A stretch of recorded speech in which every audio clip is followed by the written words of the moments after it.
Hi everyone, Pastor Joe Pudding, Tomoka Christian Church here in Ormond Beach, Florida.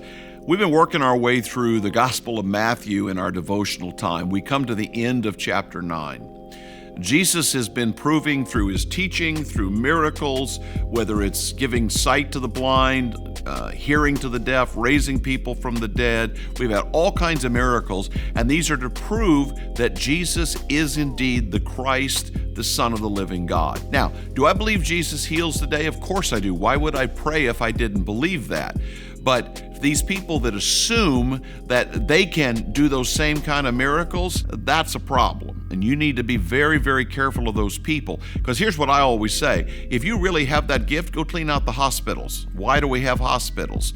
So be very careful of that. The reason Jesus did miracles was to point to the fact that he was the Son of God. And we are not the Son of God. We operate under the authority of the Son of God, but that doesn't mean I have the same power that he has. So be very careful with that, because here's the key.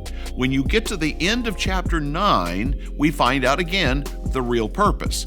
It says Jesus is teaching, and it said the people were helpless. They were like sheep without a shepherd. See, it wasn't that they needed all of these miraculous things to happen. They were lost spiritually. And it says Jesus was moved with compassion. Now, the word compassion means passion.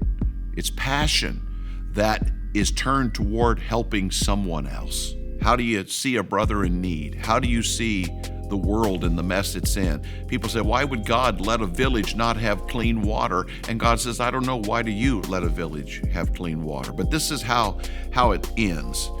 Jesus said, look, the harvest is plentiful, but the workers are few. Therefore, pray to the Lord of the harvest that he will send out workers into his harvest field. Now, usually when we hear that, we're like, well, I'm not going to Africa. I'm not going to the Brazilian jungle. And you know what? That's great. Can you pack a shoebox? Can you bring in food? Can you help the Pregnancy Crisis Center?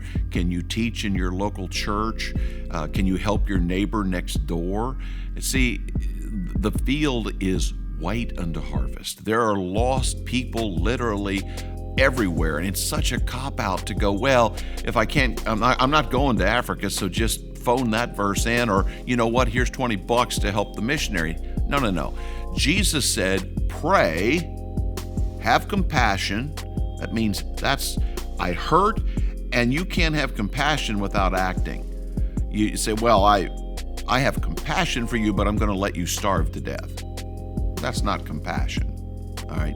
That may be some weird kind of awareness, but it's not compassion. Compassion sees a person hurting and says, you know what, I'll split my sandwich with you. All right, that's compassion. But Jesus said the goal here is not for all this physical stuff. It's not for owning things. It's not for all these physical healings. While we pray for all of this, he said they are like sheep who are lost. They need a shepherd. They need to know Jesus. Pray that God would send out more and more workers to actually change people's spiritual destinies. You give that some thought.